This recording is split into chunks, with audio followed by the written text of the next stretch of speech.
Tuition எடுத்துக்கோ sir. Tuition எடுக்கணும். என்ன சொல்ல இப்படி சொல்லலாம் இல்லையா? ஏப்பா அந்த ஒரு சப்ஜெக்ட் இல்லாயிட்டு போகுது, நீ மிச்சம் எழுது நேரம் சொல்லுவாங்களா? இன்னும் சொல்ல மாட்டாங்க. அது ஏதாவது பைபிள் என்ன பண்ணுறோம், புரியலனாக்கா அதை விட்டுடுறோம் காலமெல்லாம் இல்லை. அப்போது நம்ம அதில் வந்து ரிஸ்க் எடுத்துக்கிறது இல்லை, அதனுடைய தேவையை நம்ம தெரிஞ்சுக்கிறதே இல்லை இல்லை. அடுத்தது பார்த்தீங்கன்னா ஒரு வார்த்தை எடுத்துக்கிறது, ஒரே வார்த்தை எடுத்துது அது தப்பான அர்த்தங்கள் தோணும் இல்லை. இப்போது டெத்து வீட்டுக்கு போனாக்கா மருத்துவங்க என்ன பண்ணக்கூடாது, மருத்துவங்களுக்கு என்ன பண்ணக்கூடாது, நம்ம அழக்கூடாது பற்றி கரெக்டாக சொல்றாரு. மருத்துவங்களுக்கு பைபிள் இருக்குதா இல்லையா? இருக்கு. எங்க இருக்கு? எரேமியா 22ஆம் அதிகாரம் 10வது வசனம். மரித்தவனுக்கு அழ வேண்டாம் அப்படின்னு பைபிள் தான் சொல்லுது.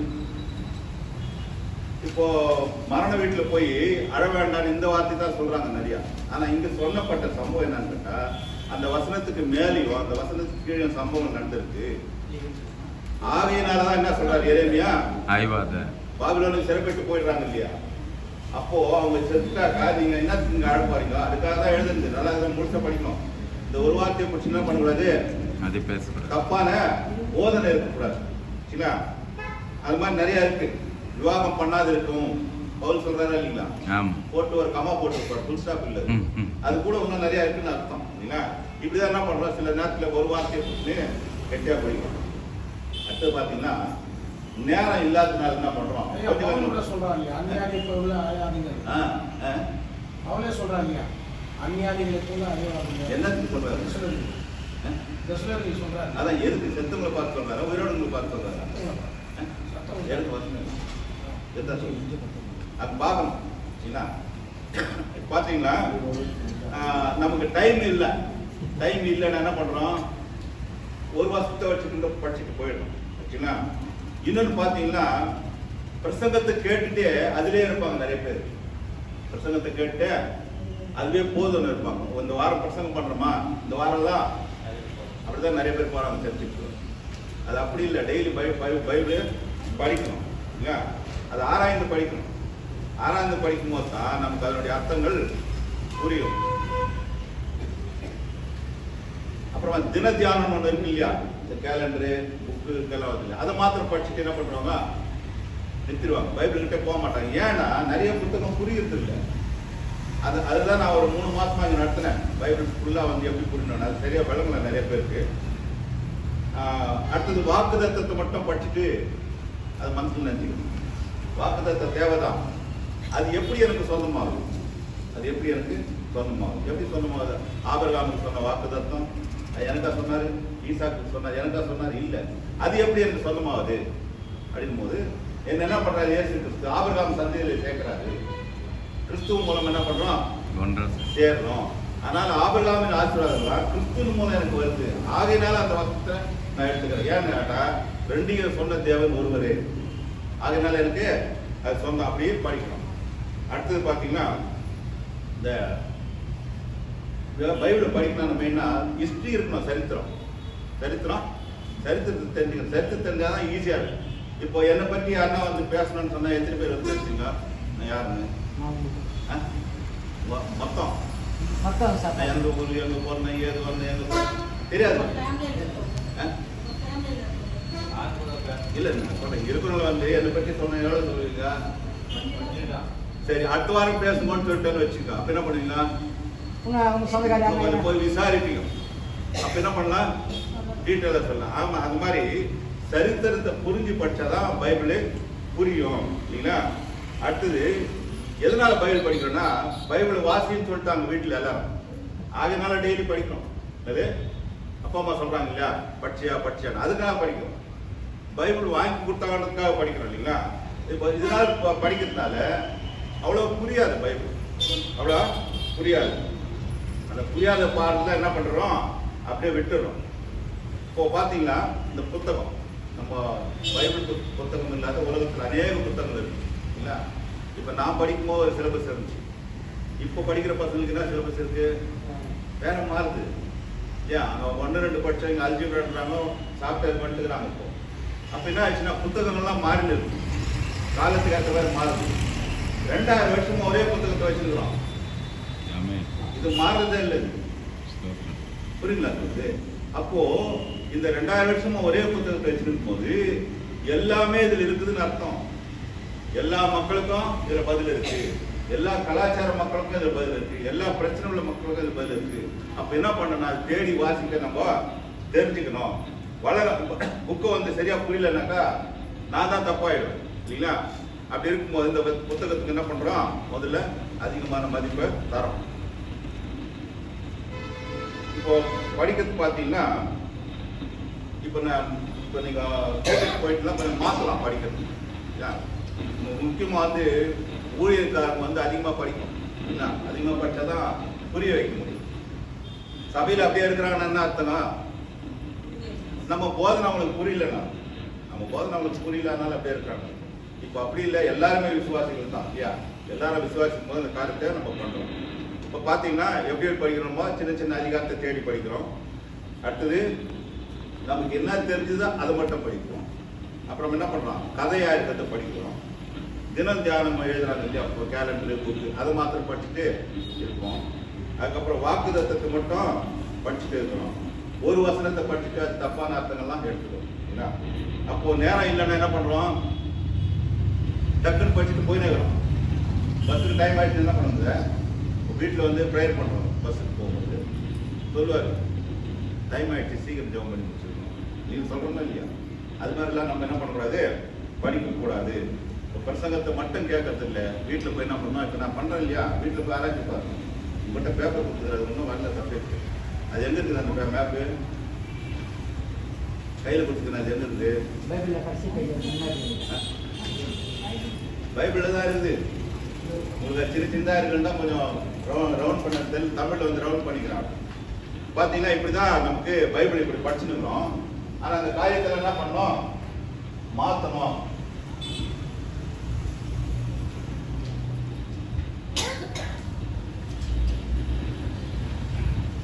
அடுத்தது இந்த பாயிண்ட் ஒரு 10 பாயிண்ட் இருக்கு, அது சொல்லிடுறேன் நான். எனக்கு புதுசாக அது கண்டிப்பாக வேணும். வேதத்தை நாம் ஏன் படிக்கணும், அதான் முக்கியமான பாயிண்ட். ஏன் நம்ம படிக்கணும், படின்றாங்களே, ஏன் படிக்கணும் அப்படின்னா, இது படிச்சே ஆகணும்னு ஆண்டவருடைய கட்டளை, தேவனுடைய கட்டளை. தேவனுடைய கட்டளை என்ன கட்டளை? உபாகமம் 6ஆம் அதிகாரம் 6வது வசனம்.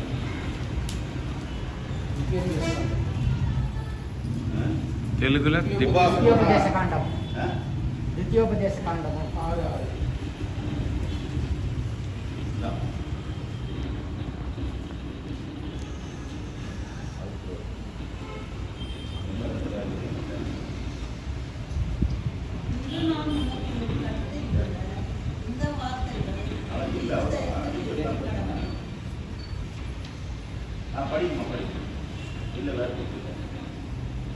கண்டினியூ பண்ணுங்க. படி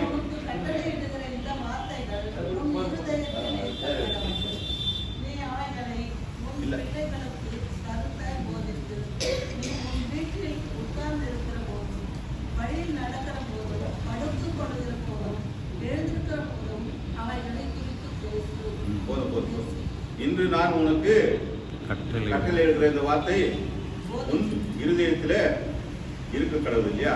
அப்போ வேதத்தை என்ன பண்ணனா, ஏன் படிக்கிறோம்?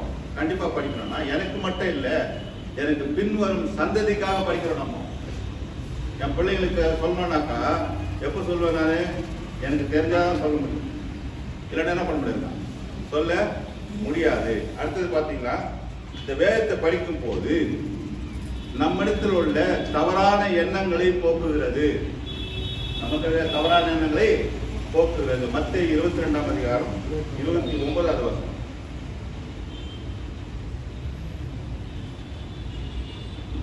படிங்க.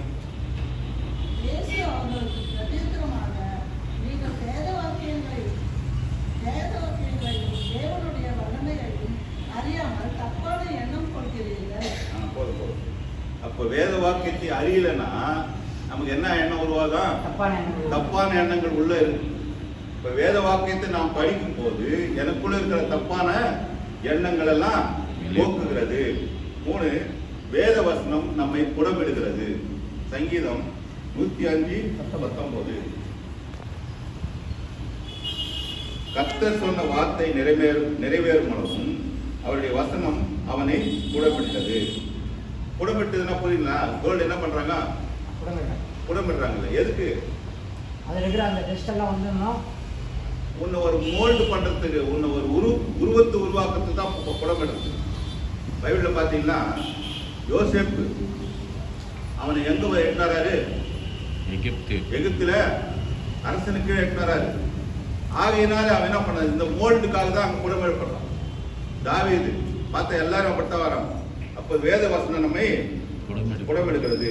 காலம் வந்தது, அவர் உரைத்தது நிறைவேற்றி, ஆண்டவர் வார்த்தை அவர் உண்மையும் உள்ளது என்று மெய்ப்பித்தது. அடுத்து எத்தனை பாயிண்ட் இது? 4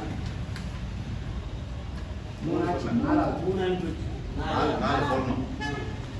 வேத வசனம் நம் புத்தியை மாற்றுகிறது. வேத வசனம் நம் புத்தியை மாற்றுகிறது. மத்தேயு 7:24. நான் சொல்லிய இந்த வார்த்தைகளை கேட்டு இவைகளின்படி செய்கிறவன் எவனோ அவனை கண்மையின் மேல் தன் வீட்டை கட்டின புத்தியுள்ள மனுஷனுக்கு ஒப்பிடுவேன். அப்ப அவர் சொல்லிய வார்த்தைகளை கேட்கும் போது எனக்கு என்ன வருதான்? புத்தி இருக்கு. புத்தி மாறுகிறதுன்னு அர்த்தம். ஏற்கனவே என்ன பண்றான்? பக்கத்துல 2 வீடு கட்டுறாங்க. மணல்ல 10 கட்டுறாங்கன்னா புத்தி இல்லாத மனுஷனுக்கு ஒப்பிடுறாங்க. அடுத்தது வேத வசனம் என்னுடைய குணத்தை மாற்றுகிறது. வேத வசனம் என்னுடைய குணத்தை மாற்றுகிறது. யார் இது மட்டும் தமிழா? நீங்க எழுத இது கொடுத்துடணும். வேத வசனம் நம் குணத்தை மாற்றுகிறது. அப்போஸ்தலர் 17:11. அப்போஸ்தலர் 17:11. அந்த பட்டணத்தார் மனோவாஞ்சியாய் வசனத்தை ஏற்றுக்கொண்டு காரியங்கள் இப்படி இருக்கிறதா என்று தினந்தோறும் வேத வாக்கியங்களை ஆராய்ந்து பார்த்ததினாலே தெசலோனிக்கேயில் உள்ளவர்களை பார்க்கிலும் குணசாலிகளாய் இருந்தார்கள். எந்த பட்டணத்தார் இது?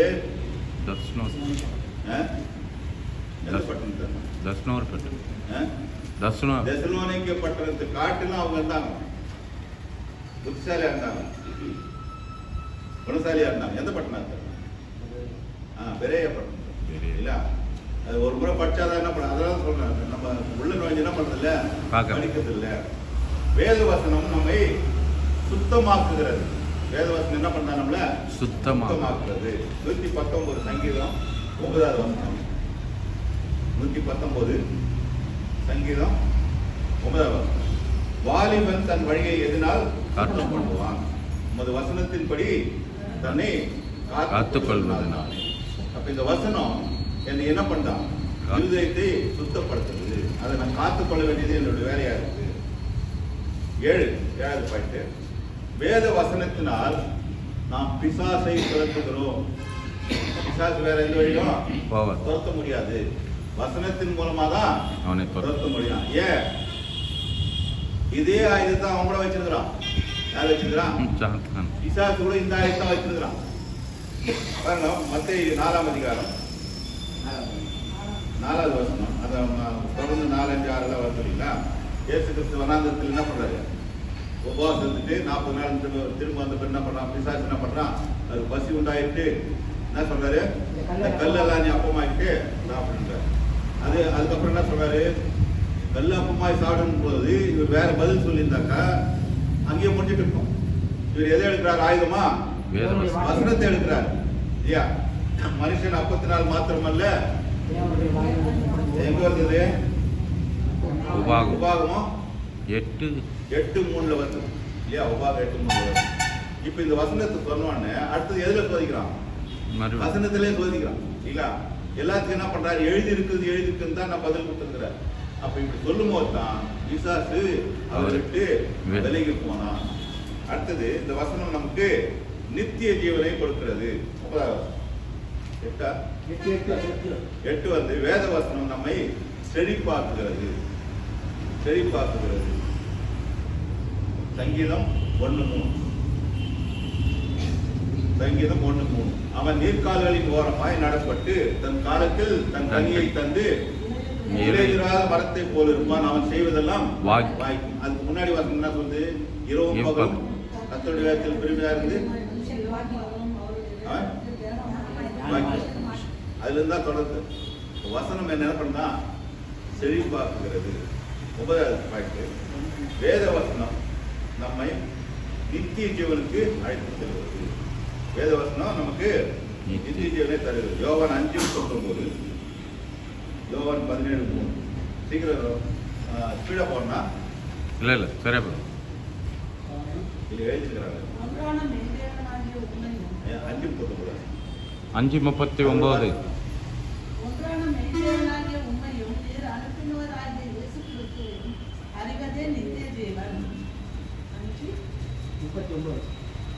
வேத வாக்கியங்களை ஆராய்ந்து பாருங்கள், அவைகளால் உங்களுக்கு நித்திய ஜீவன் உண்டு என்று எண்ணுகிறீர்களே, என்னை குறித்து சாட்சி கொடுப்பவர்களும் அவைகளே. அப்போ இயேசு கிறிஸ்து நம்ம எவ்வளவு அறியுமோ அப்ப எதுல கனெக்ட் ஆகிறோம்? அவரோட நித்திய ஜீவன்ல கனெக்ட் ஆகிறோம். 10வது வசனம் கடைசி, வேத வசனத்தை இயேசு படித்தார், ஆகையெல்லாம் நான் படித்தேன். முதல்ல தேவனுடைய கட்டளை, கடைசியில் என்னாச்சு? இயேசு கிறிஸ்து அதை படித்தார், ஆகையெல்லாம் என்ன பண்ணோம்? நாமும் படிக்கணும். லூக்கா எழுதின சுவிசேஷம் 4:16.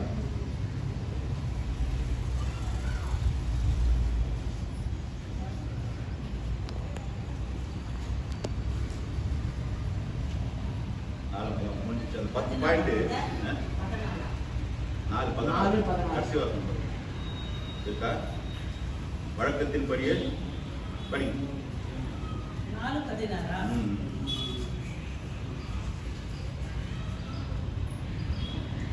அப்பொழுது என் புஸ்தகம் அவரிடத்தில் கொடுக்கப்பட்டது. அவர் புஸ்தகத்தை விரித்த போது கர்த்தருடைய ஆவியானவர் அது இல்லைங்க, லூக்கா 4:16 படிங்க.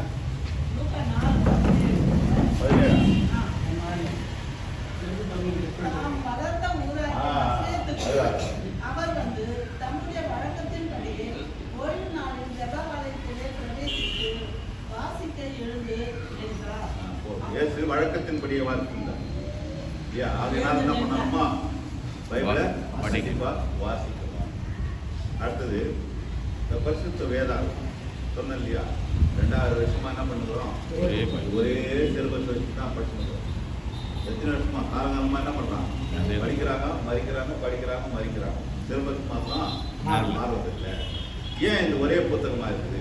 ஏன் மாற்ற முடியலன்னா, இது அந்த அளவுக்கு எழுதப்பட்டது. நம்ம இந்தியாவில எடுக்கலாம், அங்கிருந்து வரலாம். இந்தியாவில் பார்த்தீங்கன்னா ஒரு 300 வருஷத்துக்கு முன்னாடி ஜெர்மன்லேருந்து மிஷினரிங்க வந்து இந்த தரங்கம்பாடி அந்த ஊரில் பத்லாமிய சீகல் பார்க்கின்ற ஒரு மிஷினரி வந்து பிரசங்கம் பண்ணுறாரு, ஊழியம் பண்ணுறாங்க. அவங்க என்ன பாஷையில் இருக்கிறாங்க? ஜெர்மனி பாஷையில் இருக்கிறாங்க இல்லையா? ஜெர்மனியில் வந்து இங்கிலீஷ் இல்லை, ஜெர்மன் தான் நிறைய பேசுவாங்க இல்லையா? இப்போ இங்கே என்ன பாஷையில் இருக்கிறாங்க? தரங்கம்பாடி தமிழ்நாடு, தமிழில் இருக்கிறாங்க. இப்போ எப்படி ஒரு டிரான்ஸ்லேட்டர் வச்சுக்கணும் இல்லையா? அப்படிதான் வச்சுக்கணும். ஆனால் அவங்க அப்படி பண்ணல, அவங்க தமிழை கற்றுக்கணும். தமிழை கற்றுக்குன்னு தான் அவங்களுக்கு பிரசங்கம் பண்ணாங்க. பிரசங்கம் பண்ணது மட்டுமல்லாம இந்த கிரேக்க மொழியில இந்த புதிய ஏற்பாடு என்ன பண்றாரு? அவரு மொழிபெயர்த்து கொடுக்குறாரு. படிக்கிறதுக்கு ஈஸியா இருக்கு இல்லையா? பிரசங்கம் கேட்கறது முக்கியம் இல்லை, புக்கில் படிக்கணும். அதுக்கப்புறம் என்ன பண்றாரு? பழைய ஏற்பாட்டை யோசுவாவெல்லாம் மொழியாக்கம் பண்றாரு. யோசுவாவெல்லாம் ஆதியாகமும், யாத்திராகமும், லேவியராகமும், என்னாகமும், உபாகமும், யோசுவா எல்லாம் டிரான்ஸ்லேட் பண்ண பிறகு அவர் மறிச்சிடுறாரு. இங்கேதான் மறிச்சிடுறாரு. அதுக்கப்புறம் ஜெர்மனிலிருந்து இன்னொரு ஊழியக்காரர் அனுப்புறாங்க இல்லையா? அவர் பேர் வந்து பெஞ்சமின் சூல்ஸ். இவர் வந்த பிறகு வராரு. இவர் வந்து மிச்சம் அவர் விட்டார் இல்லையா? அதை என்ன பண்றாரு? இவரும் தமிழை கத்துக்குன்னு டிரான்ஸ்லேஷன் பண்றாரு. இப்படிதான் அந்த நமக்கு வந்த பைபிள் இதே தெலுங்குல பண்றாங்க. அதுக்கப்புறம் என்ன பண்றாங்க கேட்டா, பிலிப்ன்றவர் வராரு. அவர் இந்தியாவுக்கு வந்து 24 வருஷம் பாடுபட்டு இது செய்தாங்களே அதுக்கு முன்னாடி அதை கொஞ்சம் திருப்தி எழுதுறேன். ஏன்னு கேட்டா முதல்ல எழுதுனாங்க இல்லையா, அது பேச்சு நடைமுறையில்